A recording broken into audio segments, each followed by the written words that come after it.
I am Ferdinand Marcos, and I am the President of the Republic of the Philippines. I stand today on behalf of 110 million Filipinos. Nagugulat sa biglang paglabas at pagkanta umano, paglaglag ni Saldico kay PBBM. Hindi na ako nagugulat dyan actually. No? Nung meron ng mga usap-usapan sa 3-day rally, kasunod din yung sinasabi na Marcos resign.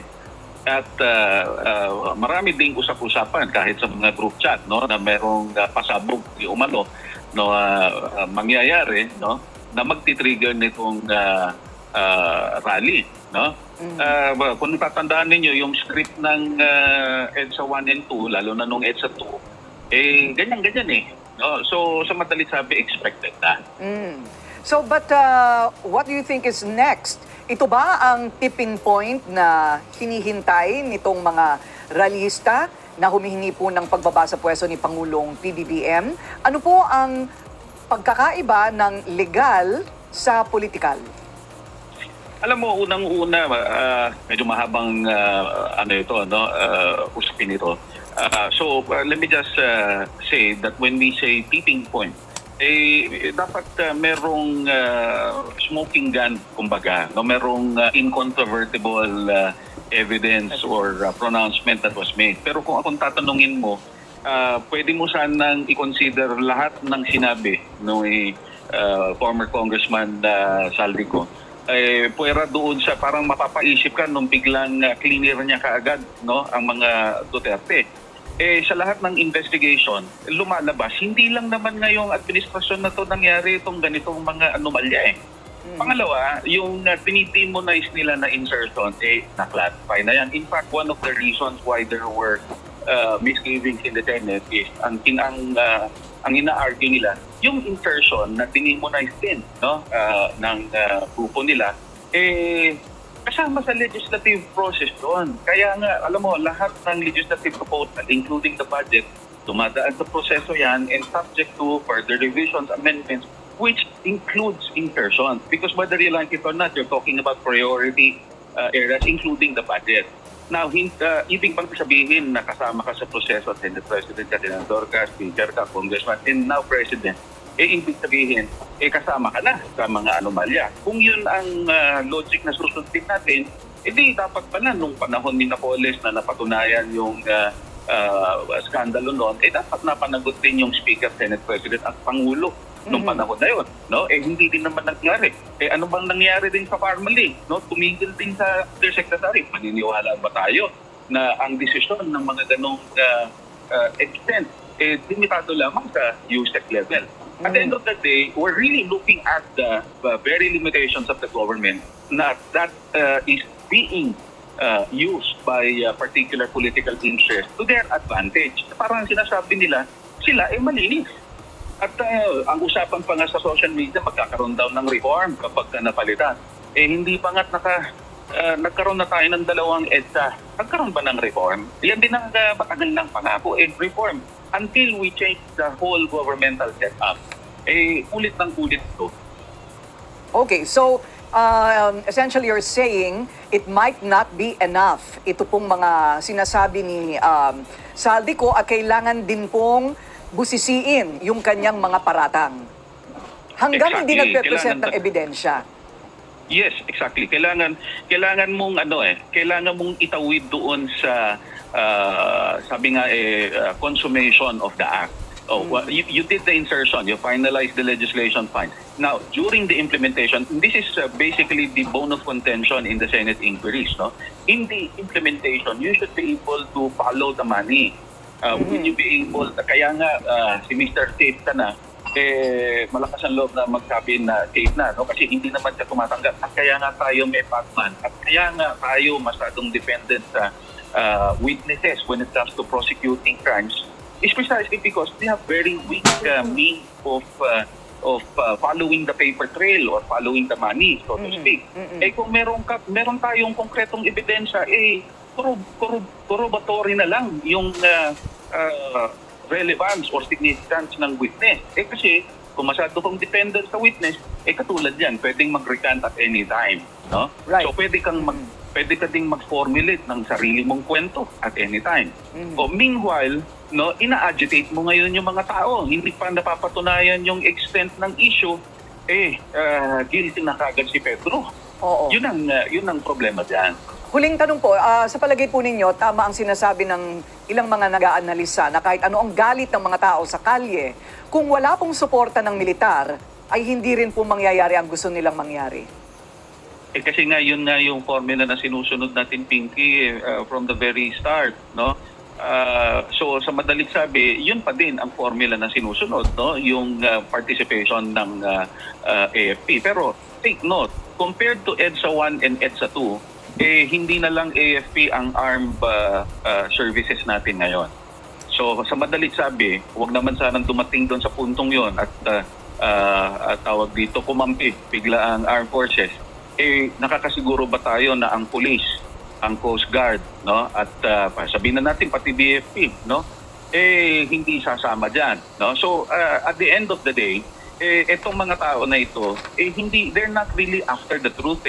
They simply want to get back to their government post, no, and be the one at the driver. Kasi uulitin ko, no, kung talagang seryoso tayo na tingnan itong mga anomalyang ito, hindi tayo dapat titigil sa 2022. Kasi naglolokohan na lang tayo kapag sinabi natin na yung insertion at anomalous project, ngayon lang nangyari. Tapos ibabalik mo yung dating liderado, medyo hindi na tama yun. Narinig niyo yung sinabi ni Professor Tayaw? Tama po yung sinabi niya, mga kababayan. Kasi, alam po natin kung anong nakarang administration yung nagawang yung panahon ni Digong. Alam po natin, ayaw po natin mangyari uli yun. Tapos ngayon, ibabalik niyo yung anak. Anong klaseng pag-iisip yan? Sana po, no, sa mga taga-INC, kung magrarally kayo, hanggang rally lang po, no? Pero yung pababain nyo ang Pangulo, ay nako, malaking pagsisisi ang ginagawa nyo. Hindi, ibig ko sabihin, malaking pagsisisi yung mga pinaggagawa nyo. Anong mangyayari sa bansa na ito? Di ba? Oh. Well, ako, naniniwala naman ako sa INC, hindi naman sila ganun. So, I hope yung rally nila is puro kanta lang. Dapat yung rally nyo, mag-preach kayo ng salita ng Diyos para matauhan yung mga DDS, di ba? Tama yung sinabi ni Professor Tayaw, mga kababayan. Di ba? Kailangan solid yung ebidensya. Kung ang taong bayan bumabase na lang sa mga accusation na wala namang basihan, gawa-gawa lamang, unfair naman, no?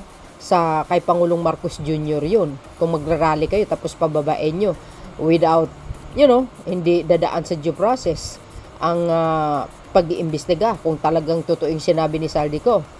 O, di ba? Kung totoo yung sinabi ni Saldico, di kailangan mayroong sapat na strong document evidence laban sa Pangulo para nang sa ganun magkaalaman, di ba? Pero ito ako'y naniniwala sa Armed Forces of the Philippines, hindi po sasama dyan.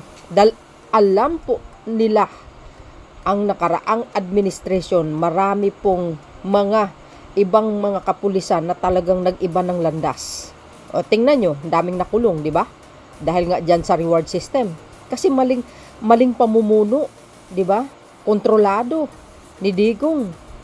O, hindi maganda po yun. Kaya I know, nakikita ko sa sinabi po ni Chief Browner na hindi sila sasama dyan. Huwag lang kayo manggulo kasi hindi naman maganda po yun. Yung mag-declare kayo ng kudita or hunta-hunta na ba yan? Huwag ganun, no?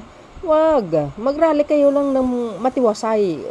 Walang gulo, walang problema. Pero alam po natin itong INC naman, okay naman ang kanilang pagrarally. So I really expect na yung rally niya is peaceful. So, tulad ng sinabi ko, maghayag kayo ng salita ng Diyos sa harapan ng mga tao para matauhan ng DDS at saka si Sara Duterte. Pero, sa ating Armed Forces of the Philippines, mga sir, mag-ingat po kayo kasi hindi nyo alam, maaaring, mangyayari dahil last September 21, may rally sa Luneta, magandang pagrarally, ito panawagan na kailangan makulong yung mga nangungurap. Tapos may biglang ng gulo yung side ng kampo ni Impacta. O di ba? Yun ang pakaingatan nyo. Bukas baka may biglang lumitaw yung mga yung mga alipores niyang ex-army na sinasabi diyan. O di ba yung mga ISIS na sinasabi. O di ba? Mga suicide alam nyo na, di ba? Baka manggugulo sila. Yun ang pakiingatan ng armed forces. Pag nagkataon yan, kalad ka rin nyo, ilagay nyo doon sa sa mga kulungan, di ba? Kaya maging maingat. Sa atin naman yan dito, sa bahay, mga kababayan, huwag tayong sasama. Hayaan nyo sila na mag-rally. Ang problema na nila yun, kung may masaktan sila, huwag lang sila manggulo para walang masaktan. Ganun lang po yun eh. So, speaking of Armed Forces of the Philippines, ito po yung sinabi ni Chief Browner, mga kababayan. Ito, mga kababayan, tiniyak ng Armed Forces of the Philippines, which is ang AFP. Yan, Chief of Staff General Romeo Browner Jr. na hindi gagawa ng anumang bagay na unconstitutional ang mga opisyal at sundalo ng militar. Dahil ang bansa ang pangunahing maapektuhan ng anumang planong pabagsakin ng gobyerno. Tama po yun. Nako. Puro tayo people power. Pag hindi gusto, people power ka agad. Hindi naman po napatunayan. Natutuo yung sinabi ni Saldico. My goodness. Idaan nyo sa proseso. Diba? May batas tayo dito. Sa batas ng Pilipinas sa ngayon, under the Marcos administration, gumagana. Hindi tulad ng panahon ni Digong, walang batas noon. Sila po ang batas, kaya ang dami nga namatay sa EJK. Diba? Walang batas nung panahon na yun. Subukan mo magreklamo, tumbak ka kaagad. Ngayon, malaya ang lahat ng tao. Diba? Open na open ang batas. Diba? Magandang batas ngayon. Tuloy. Itong mga nanawagan na po na sumama yung mga sundalo sa mga rallies o kaya sa mga panawagan nila na kudita, huwag na po kayong umaasa na Armed Forces of the Philippines ay gagawa ng unconstitutional activities to bring about change. Pagtiyak ni Browner. Ayan sa mga gustong pabagsikan ng gobyerno, wala kayong maasahan sa Armed Forces dahil alam nyo mga bes, itong ating mga kasundaluan, alam na po nila ang ugat or ang kumbaga kulay ng mga Duterte, at alam din nila po kung paano mamuno yung ama ni Sara Duterte, brutal at hindi maganda, at marami pong nasangkot na mga kapulisan ng panahon ni Digong dahil po dyan sa reward system na po yan. Tingnan nyo, ang daming namatay sa EJK, di ba? Kaya nga siya nakulong ang daming pulis na kulong, guys. Nasasangkot sila sa reward system. Like father, like daughter yan. Baka mas malala pa. Sinasabi ko sa inyo. Kaya sa mga kababayan natin, ipagpanalangin natin ang bansa natin na wag maghasik ng lagim ito si Sara Duterte, no? At wag matuloy ang kanilang mga plano na pabagsakin ng gobyerno. Di ba? Kaya sa ating kasanduluan mag-ingat po kayo dahil baka mamaya may mga nanggugulo talaga. So, sabi po rito mga kababayan,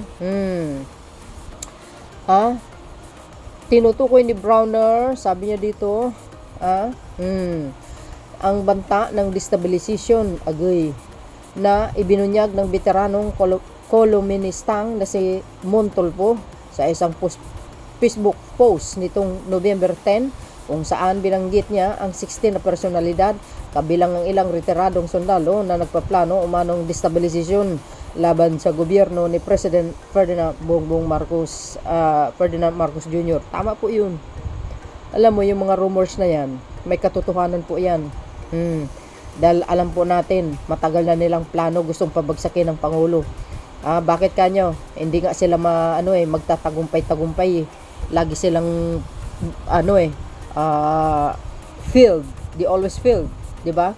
Lagi silang bigo, ika nga sa Tagalog, kaloka.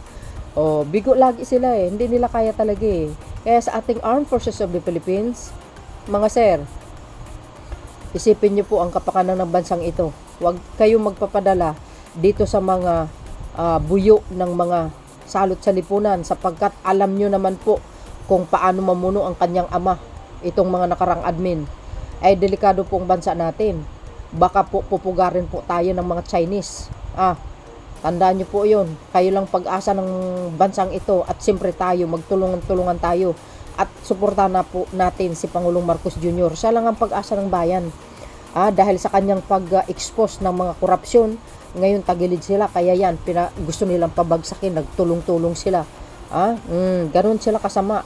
Itong gusto nilang iupo, si Impacta. Naku po, hindi po siya qualified. Hindi siya bet ng taong bayan. Sa tinawag ni Tulfo na insider list, pinangalanan niya bilang potential financiers sa umano'y destabilization plot sina dating Ilocos Norte yan, si Sabit, tsaka yung magkapatid, si Pulong at saka si Sara Duterte, obvious ba? Anong sabi ni Mr. Llamas? Itong pasabog ni Saldico, part po ng destabilization yan. Sino ang beneficiary? Siyempre sila, si Sara. Dahil pag natanggal si Pangulong Marcos Jr., matik na po yan.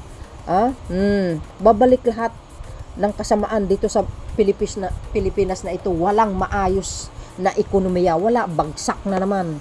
Tataas lahat ng mga bilihin. Walang mangyayari, bagsak ang ekonomiya. Naku, hindi kaya ni Sara yung ginagawa ni Pangulong Marcos Jr. Ay, naku, mga best. Maniwala kayo. Maghari-harian na naman ang mga chikwa dito. Hindi tayo magkukudita, hindi tayo magmimilitary, junta, dahil ang kawawa po ay ang ating bansa. Tama. Di ba mga kababayan? Yun naman ang pinakamaganda. Ayan sa mga magrarally, dapat matino kayo. Hindi po, huwag kayong huwag kayong magtangka, manggulo. Delikado po. Either sementeryo ang pupuntahan nyo or pulungan. Ganun lang po yun. Alangan naman pag naghasik sila ng lagim. Alangan naman hindi magre-response itong ating mga kasandulan natural. Alangan naman hintay na sila masaktan. Hindi i-disperse nyo sila. Sabuyan nyo ng mga tubig na malalakas para tumilapon sila doon sa West Philippine Sea. Ganun lang yun eh. Ito pa. Babae, nakita nyo yun, Philippine National Police personnel installed the barricades topped with rasor wire along Nicanor Padilla Street, corner Castle Street, Malacanang Palace in Manila on Saturday, preparation for the anti-corruption rally that is set to begin on November 16. 3 araw po yan. In addition to steel barricades all roads, access point to the Malacanang compound, including General Solano, Nicanor Padilla, Aligi and Menjula Street, were blocked with the container vans and concrete barriers. Ayan kita nyo yan. See? Ihanda nyo yung mga fire truck. Punuin nyo ng tubig. Sabuyan nyo sila ng mga tubig. 'Di ba? Para nang sa ganun magtigil-tigil sila sa mga pinaggagawa nila. Ay, kung ako, lagyan ko nga yung high voltage itong mga wire na ito para hindi sila makalapit. Pag lumapit sila, mangisay sila. Ganun lang yun ayan mga kababayan. Ito pa. Ayan tingnan, nakapwesto na ang mga pulis sa Ayala Bridge sa Maynila at naka-standby na rin ang kanilang anti-riot gear. Mag-ingat po kayo. Kasi balasubas itong mga side ni Digong. Mga war freak mga yan mga troublemaker. Parang tulad ni Sara Duterte, mga troublemaker yan. Tulad ni Digong, di ba? Ayan, nakapwesto na po sila, mga kababayan. Siyempre, pag sa mga kababayan natin, maghunos dili po kayo. Isipin nyo yung mga pinagagawa nyo kung tama o mali.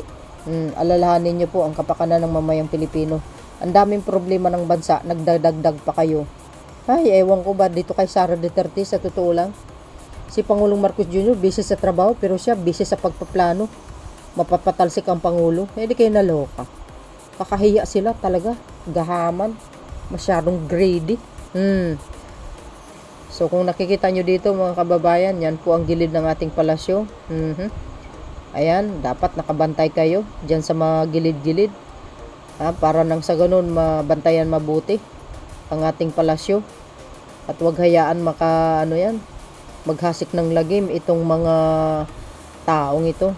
Ay, kung ako, lagyan ko yung high voltage para nang pag lumapit sila, mangisay. Ganun lang yun Paladkarin nyo sila. Itapon nyo sila dyan sa bangin. Pag matigas ang ulo.